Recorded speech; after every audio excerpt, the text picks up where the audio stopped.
Evolutionary is finally in Marvel Snap, and I'm sure you realize that because the only deck I'm seeing on ladder is High Evolutionary. But the only thing is that everybody's running the same type of High Evolutionary deck where you're throwing out a bunch of cards that are going to negate power from your opponent's side. So in response, there are so many people running Luke Cage, and I'm gonna be honest right now, as hyped as I was for the negative power version of High Evolutionary, this version of the deck right now is probably the best one, because when everybody's zigging, you have to zag, right? That's the phrase, that's the corny old people phrase. I'm aging myself, but this is the deck for soaking up energy and putting out a ton of power that way, because when people start to see you putting out your no ability cards,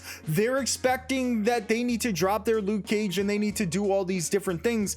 But with this version of the deck, actually we are kind of reversing things, and we're just soaking up a ton of energy to put a boatload of power on the board on the last couple turns. You're looking to drop Sunspot on turn 1 so that Sunspot can immediately start soaking up that energy, and then starting on turn 2, you're gonna want to actually play under your energy cap. In other words, you're probably gonna want to play Nebula or Misty Knight on turn 2 and skip one energy to soak into Sunspot while simultaneously building your Hulk, because he is an ongoing card. That's also going to trigger Misty Knight plus wanting one of your other cards, or Cyclops negating the power on the other side of the board for your opponent. The real end goal of this deck is actually to get Magic out there on turn 5, and then to go ahead and skip turn 6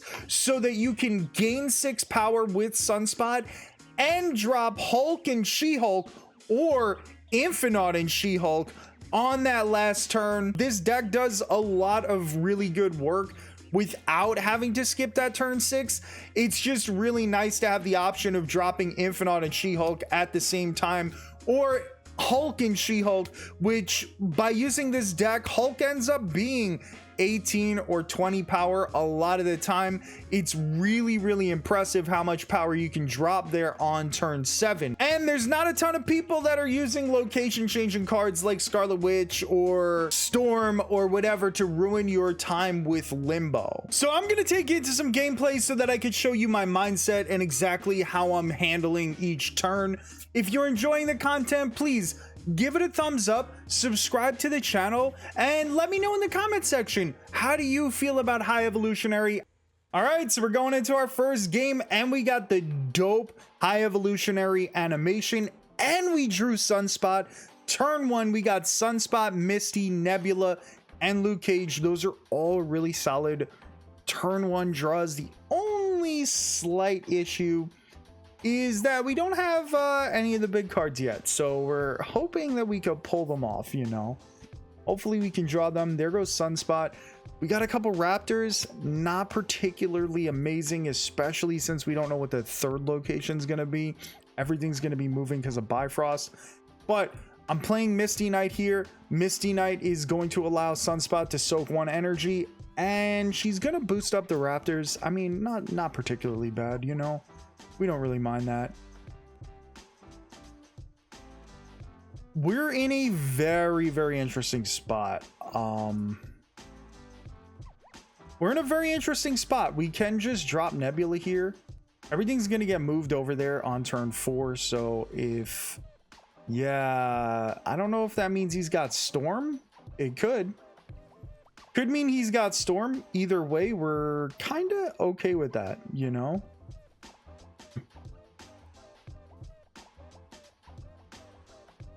We could be a little tricky here. If he does have Storm, we can actually Cosmo here so that he can't change the location at all. That actually might benefit us the most. Of course, dropping Cyclops here is really nice, but if he does change the Bifrost, we're kind of in a little bit of trouble. So I actually think I'm going to take the sort of riskier route to an extent. It's not really that much riskier. We're gonna Cosmo Bifrost. He Juggernauts. I feel like he doesn't realize that everything's getting moved. Well, actually, I guess that's totally fine. I suppose he's leading an Asgard, so he does get to draw the cards. But, oh no, sorry, I miscalculated. I thought he would have 9 there. I don't know what happened to my brain there, but he does not have 9. So now we have Cosmo here, who's going to protect either She-Hulk or regular Hulk. Regular Hulk? I don't know, whatever. Interesting spot. We could just straight up skip here. We literally could skip here. But I actually don't think that's necessary. We're actually gonna go ahead and we're gonna place She-Hulk here. She-Hulk here seems pretty good. We're not gonna be able to skip here, but that's okay because we're gonna have Hulk doing his thing. Okay, he puts out Professor X. Incredibly risky move. I'm not really sure what this man is thinking, but we're gonna go ahead and now put out Hulk. He does Boomer Snap us, which is I suppose a move. He thought Orca would be enough, but not enough against our boy Hulk, who got himself up to an 18 power there. Huge first win. All right, we're going into the second game, and we got Misty. We do not have Sunspot. Well, I take that back. We do have Sunspot, and we have armor, which could be good to protect our Sunspot, depending on like the kind of cards that he's playing. And he's playing Soul Stone, so there is a very good chance that he's actually going to end up using a Killmonger. I've seen a lot of Thanos decks using Killmonger. It does suck that it's Soul Stone right there. It does suck that it's on the first location and could be hurting Sunspot, but we're going to go ahead and protect him immediately because I don't want to get messed up. He burnt his Reality Stone, which is kind of wild. And the squirrels are going to hurt. The squirrels are really going to hurt, man. Oof. Don't love that. But it's okay because we probably won't draw cards against Thanos. But this is a big spot. We're going to soak up some energy with Sunspot. And we're going to have Misty pass on some stuff over to... hopefully Sunspot, hopefully the first location. There we go. There we go. That's what we needed. That's exactly the kind of boost we needed.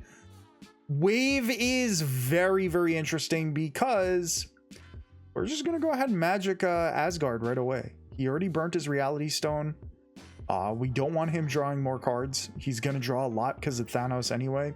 So we might as well just go and hit it with magic. I'm not really sure why he thought Magneto was the right play there. Seems kind of odd, but all right. And I think a very good play here is Nebula. I think Nebula is a very solid turn 5 play here. We're going to be able to soak up 4 more energy with Sunspot. Hopefully we draw She-Hulk. That would be amazing. He Luke Cages to protect. He Luke Cages to protect against what he thinks is the High Evolutionary deck that we're using, and it is in fact not the version that we are going to be using. Cyclops becomes completely useless because of Luke Cage. We don't actually have to skip this turn. We could in order to get Infinite out there. We don't necessarily really want to. There is a She-Hulk in the deck and there is a Cosmo in the deck, so it's actually a 50-50 chance that we land on She-Hulk. So in that situation, I am actually going to go ahead and skip turn 6.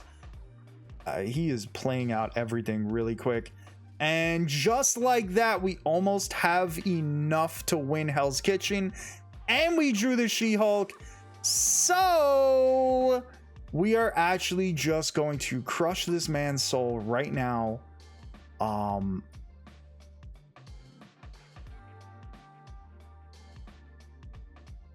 could just take the risk and put She-Hulk here just to compete for all 3 locations, but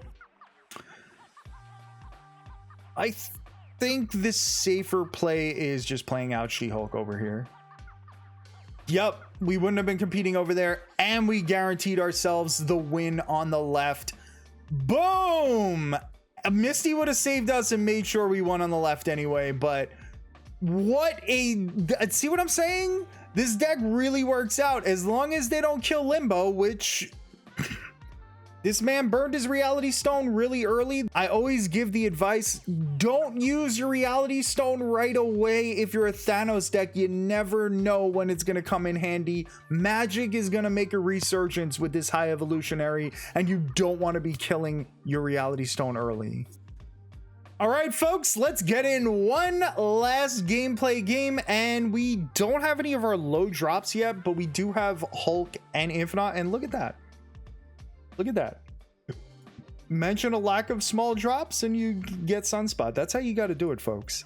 We get Sunspot. Unfortunately, Lemuria is going to kind of mess that up a little bit because he's not going to be revealed right away.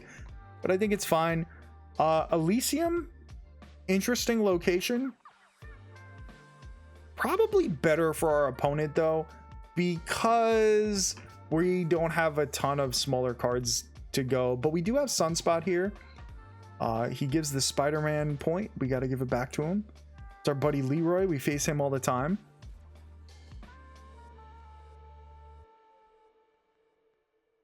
And I think it could be dangerous to play out Magic really early because then your opponent knows that it's coming. But I think it's fine. We're going to go ahead and play Magic here. I don't know why he's doing the Deadpool emote to me, but you know, it is what it is. Now we're gonna play out Luke Cage because he's got High Evolutionary. He showed it, and we're kind of expecting bad things from that. I think this is fine. You get to soak up some energy as well. There's his Luke Cage. I wish we would have played our Luke Cage in the same spot as him. He does the Spider-Man point again. He really loves those Spider-Man points. We have She-Hulk in hand now, so we're actually just going to go ahead and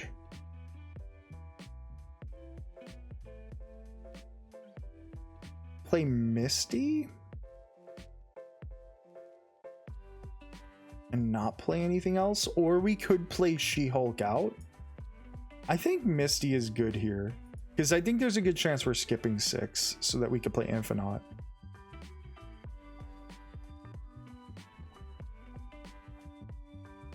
So we don't have Prio, which is both a gift and a curse, obviously, because it could be really rough for us with this. We're actually not going to skip this turn because, excuse me, we're not going to skip this because instead we can just play out Nebula. Actually, let's surprise him. He plays out Abomination. No big deal. We're skipping. We're gaining all that energy and he doesn't necessarily know exactly what's coming. He's gonna have his own big ol' Hulk coming, I'm assuming. He's got an 8 power Sunspot, so it's very, very possible. We're gonna put out She-Hulk there. Actually, do we just compete for all 3 locations? That might be the best move. I think regular Hulk here, She-Hulk, skip. Hope Misty gets Sunspot. This is good to compete for literally every location. I think this is the best move because I'm sure you guys realize he's going to play something left. It becomes kind of a 50-50 when you do it this way, I guess. I could, if I play She-Hulk to the left, it's probably fine. There's his Hulk, there's his Misty, and we are going to go ahead and win this one. There it is, ladies and gentlemen. We got him again. We even beat another High Evolutionary deck. We got to give him the fist bump. He gave us the fist bump back. We play Leroy all the time. Good game to him. But this deck, as you can see, kind of overrules a lot of the things that High Evolutionary does in terms of like negating power and doing all these things. This is just a really cool workaround around it while still using High Evolutionary and dropping a ton of power on the board and not really being super worried about getting your power negated and everything, because we just kind of counteract that by not having a ton of cards on the board, by playing out our own loot cage, or just by dropping a boatload of power at the end.